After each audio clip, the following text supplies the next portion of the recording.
Hey guys, this is Tolhe and welcome to Let's Break Down Design Ico Part 1. So this is a new series that I want to start this week after playing through Ico for the first time. I beat it just a few days ago and I was just completely blown away by how good this game is. I had always heard great things about it, but I had just never got around to playing it because I missed it when it first came out. And I went through the first few rooms and immediately had to go find a notepad and a pencil in order to start taking notes because it does level design so well. The big thing is this game doesn't do any kind of tutorial. There's no HUD, there's no messaging about how you play. Everything you need to know is really taught to you by how the levels are set up and created. And that's partly because this game comes from an era of, you know, book manuals where games would come with an instruction manual, so if a player was stuck, you would just be able to look up the controls. But the fact that the levels are still designed in such a way that you don't even need a book or any kind of hint, you can kind of just figure everything out, is really amazing, and there's so much to be learned there. That being said, a lot of this video is going to be my opinions and my analysis of what I believe these levels are doing, but take everything I say with a grain of salt. It's just my thoughts. But I figured it could be useful for other people that are interested in design, just because I think there's a lot here that you can really look at and really deconstruct and take a lot from. And the fact that this game does have such a, you know, cult following, I really think shows that. Like, there's something to it. And I mean, like, it's even in these cutscenes, like this moment here where this guy walks up with this sword and activates these statues using this electrical power here and causes the statues to move to one side, opening a path. That cutscene is already teaching you one of the main mechanics of the game before you even get into a point where you can control the character. And that's what this game does really well, is passive teaching. It guides the player without the player ever feeling like they're being guided, and in my opinion that's a really good level design. And I really want to quote Futurama here, because as I thought about this more, I realized that it really boils down to a Futurama quote, which is, when you do things right, people won't be sure that you've done anything at all. And I think that rings so true with this game, because it does so many things that, like, and I'm going to talk a lot about them in this video series, that you kind of, you can look at it and go, well, of course they do that, or of course that's the way that's handled, but it's not necessarily so immediately obvious unless you really think about it. And a lot of, like, if you look at some bad games, you could probably see some aspects where they're not taking some of these pieces of advice or these things that seem like common sense and applying them, and that's what creates frustrating moments for players, is not using some of these methods. Even this story is done so well because it's done in the same way as the controls. It lets the player discover, and I think that's what this game's a lot about, is the players experiencing and discovering so much of the game for themselves. From the controls to the story, it's all done via the player. And it works really well. Like, at this point in the cutscenes, you actually, you know that this boy has been taken here for the good of his village, put into this pod, but that's about it. You don't have any more context other than that. I'm trying to think if there's anything else that I want to really cover in this intro, because it works out somewhat well as I can describe what this series is and what I'm trying to accomplish with it, because there's a lot of cutscene here. I'm trying to think if there's, I think I've pretty much covered everything that I wanted to cover. A lot of this is going to be just me doing the same thing that I would do for a Let's Play, just kind of rambling or ranting as I normally would, but the big difference is that I'm going to be rambling and ranting about design mechanics and trying to cover what each room is doing and what its purpose is, not so much just general commentary.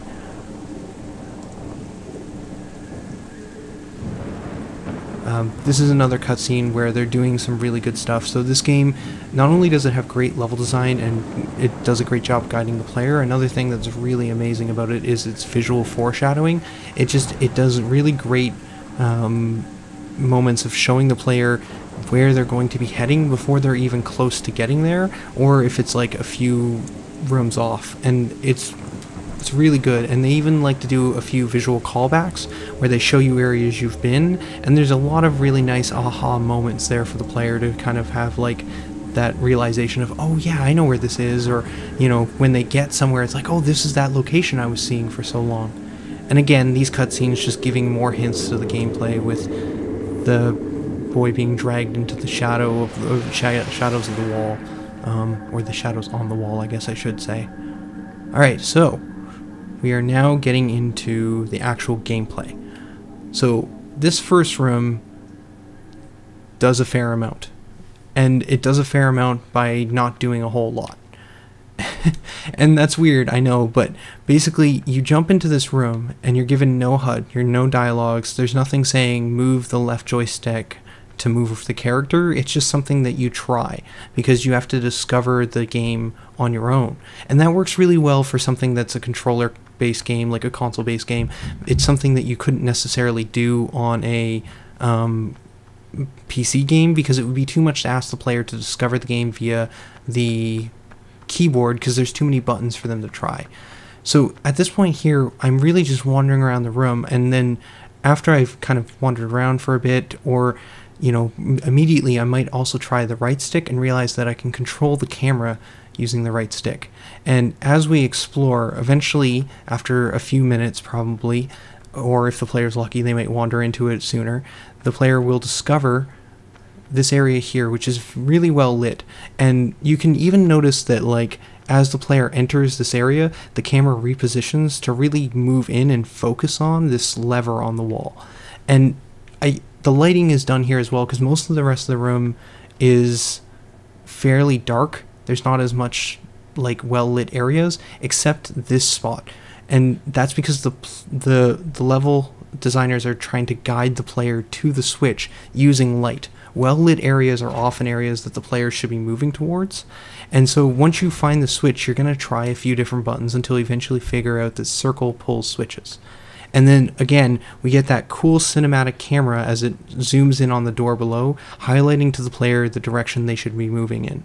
And you'll notice every time we do a cinematic moment, well, not we, but every time the game does a cinematic moment, there's a top bar and a black bar that appears, and that's letting the player know that we are not able to move at this time, that this is a moment in which you are not in control. So we go from that last room, which was super well open and basically lended the player to learning to explore the environment using the left stick and to explore using the right stick, into this room. And this second room is very much in contrast to the last one. Where the last one used an open space to teach the player about the concepts of exploration, this room is more enclosed because it's teaching the player about some of the more mechanical natures, more mechanical features of the game, which is mainly climbing and jumping. So we get into this room, and the first thing we see is these boxes, and they're stacked up in such a way that it's almost like a stair-like fashion. And when I first entered this room as a player, I immediately went, oh, am I going to climb those? That's just the first thought that popped in my mind seeing those. And sure enough, as you move over, you're confronted with this area that you can't move up to. You can't just walk using the left stick to get up.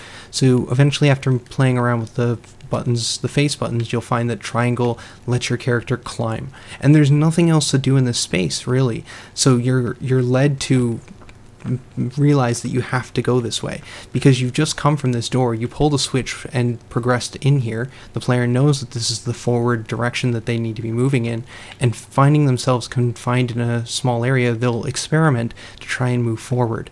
And now at this point we've reached this top ledge. Again, there's nowhere else to go, but there is this chain.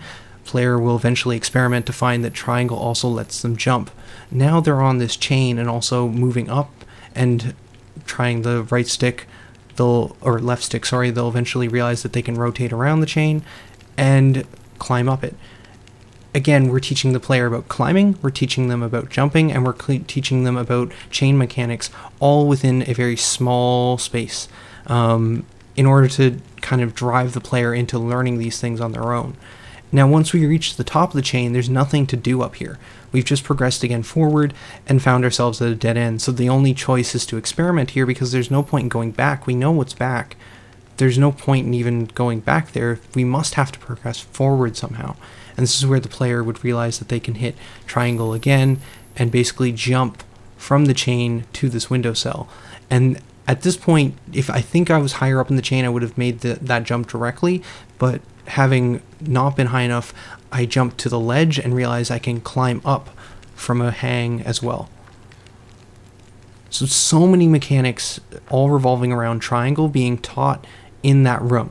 Basically, the triangle button is the climb button, and we used it to climb up ledges, to jump, we moved up a chain, and then used triangle to jump off a chain to a windowsill, and then used it to climb up from a hang. There's a lot of information being taught there, and it's asking the player to learn all this with no information or HUD, but it's done in a tight space, so the player must experiment in order to find this information out. Next, we move into this next third room, which really combines a lot of these elements together.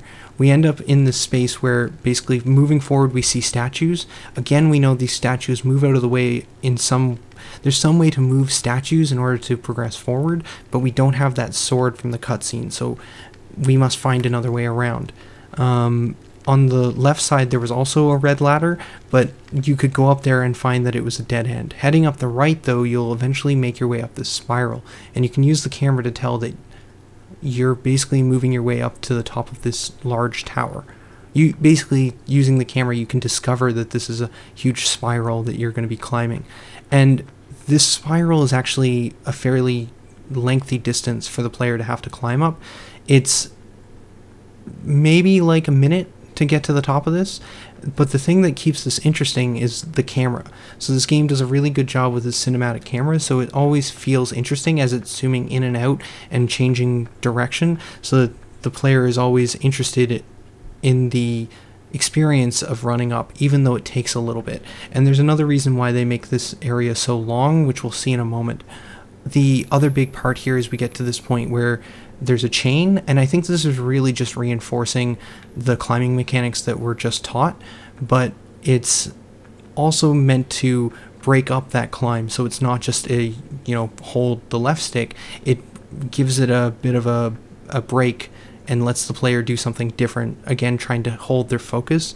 But again, just teaching them, okay, so we taught you how to explore, we taught you how to climb, now let's put those two concepts together and have you explore this area with the climbing mechanics that you just learned in that very small environment. So taking the mechanics we just taught you in a tight area and then asking you to use them in a larger space. This cutscene here also serves to concrete some of the actual story direction. So here the main character says, "I'll get you down." This is the first real motivation that we have for what we're actually doing in this game. Up to this point, it's just, I don't know, I guess I'm wandering forward, but now we find this girl and the main character says we have to get her down. So now we know what we're trying to accomplish, at least in the meantime. But we find that the spiral has broken out. But the way this camera is set up is that here we're focused on the character, but as we approach the ledge, it pans out and we're able to spot that one of these windows isn't like the other two, which draws our attention to it. Also, the window is broken, and it kind of leads the player to try and climb up to that window and climb outside. And the broken bits in the window is a theme that we'll see push forward here. As we progress through the game, you'll notice that a lot of the areas which are actually the places you should go are kind of started with or have some broken elements in them, kind of directing the player. It's their visual language to actually kind of hint at the player where they should be going. It's something the player should never realize, but something that they should subconsciously just follow. It's weird, but it's something that isn't necessarily something we're asking the player to look out for, but they'll kind of just look out for on their own. It's kind of like in Mirror's Edge, where a lot of the stuff was red. That's a more extreme example, but it's that same kind of idea. So in Ico, they use broken, ruined objects as kind of a direction for the player. So we climb out that window, we move around, climb inside, pull a lever, the cage moves down. So it's a pretty simplistic puzzle, but it really is combining the elements of exploration with climbing that we learned in the first two rooms and adding them together in this space. And it's really the core of this game is going to be exploration and climbing, and a few other mechanics that we'll see later on, but for the most part that's where most of the puzzles revolve around, is this idea of needing to get to locations and having to climb on ledges. And so this is really the most simplistic version of that puzzle in order to introduce it to the player so that we can do more complex puzzles later on. I keep saying we, I guess I'm using we as in the designer we, not as in I had anything to do with this game, because I didn't, but just more the we as designers do these things. I don't know, it's weird, but I keep doing it and I notice myself doing it and it's weird. Did I say weird? I think I said weird. Okay.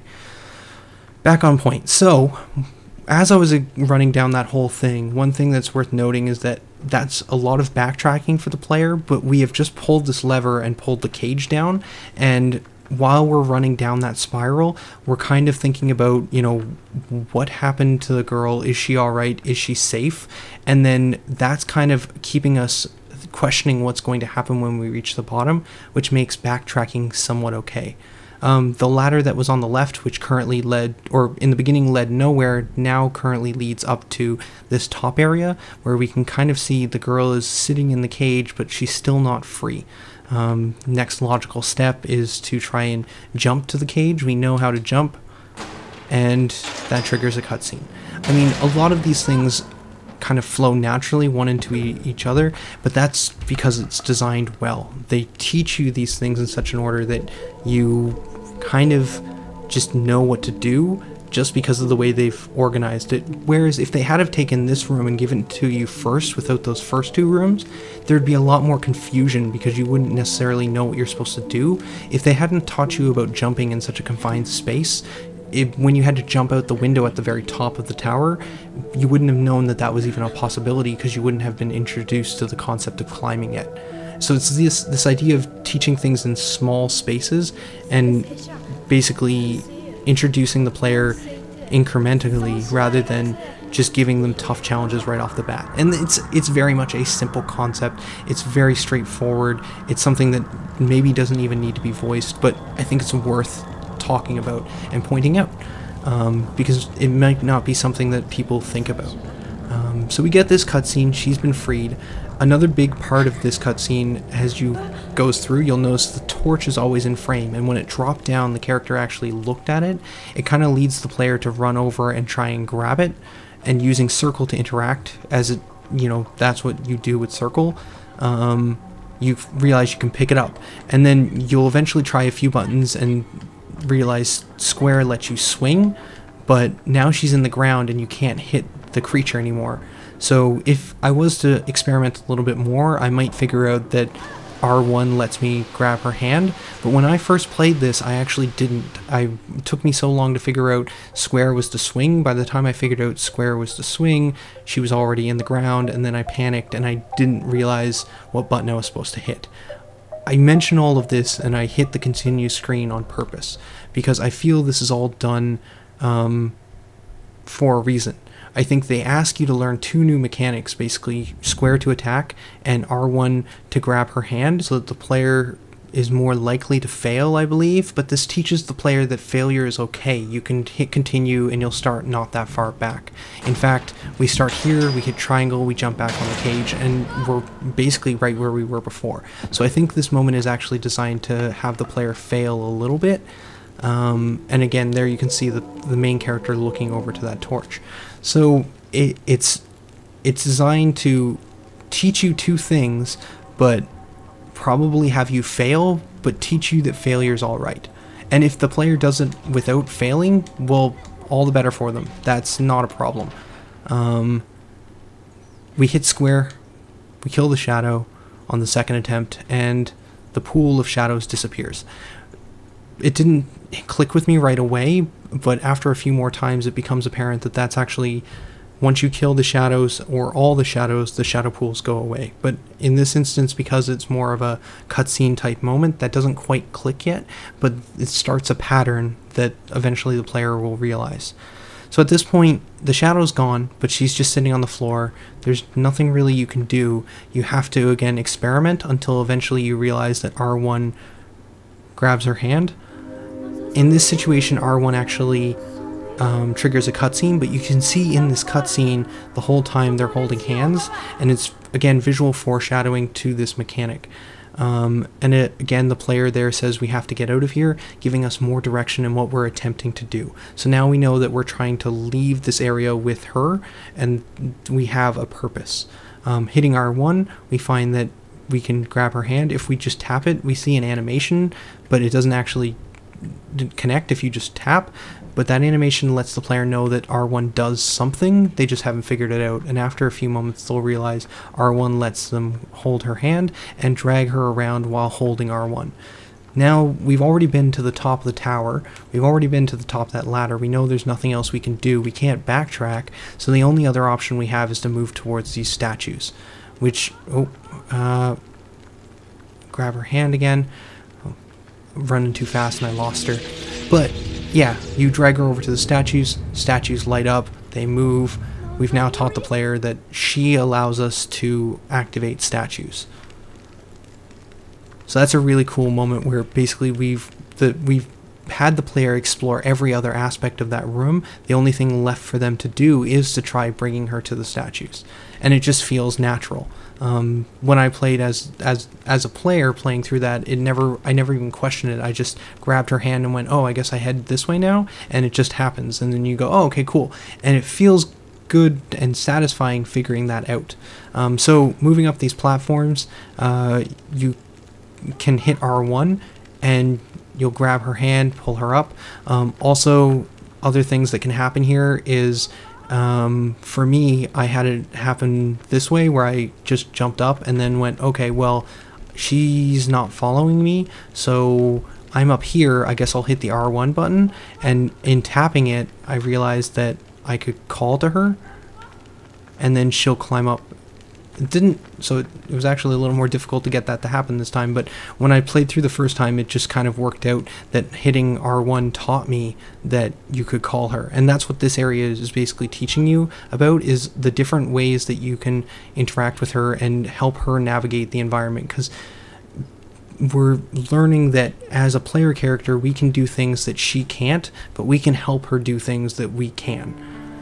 And then we have this establishing shot, really just visually showing the height that we're at, and also this weird couch object that kind of just lights up and is a pretty big part of that cutscene. It kind of draws your eye with the flashing, and if you don't do anything with it, she'll just keep pointing at it until eventually she goes over and sits down, at which point you sit down with her, because why wouldn't you just try and sit down on a couch, and you find that you can save.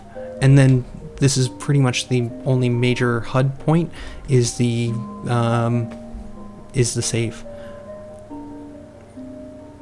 And that was a really ranty kind of ramble about a lot of the early design. I think there's a lot more to talk about in the early part of the game, so I think this one may have ran longer than I intended, but I'm going to try and keep these between 15 and 20 minutes, but we'll see what happens.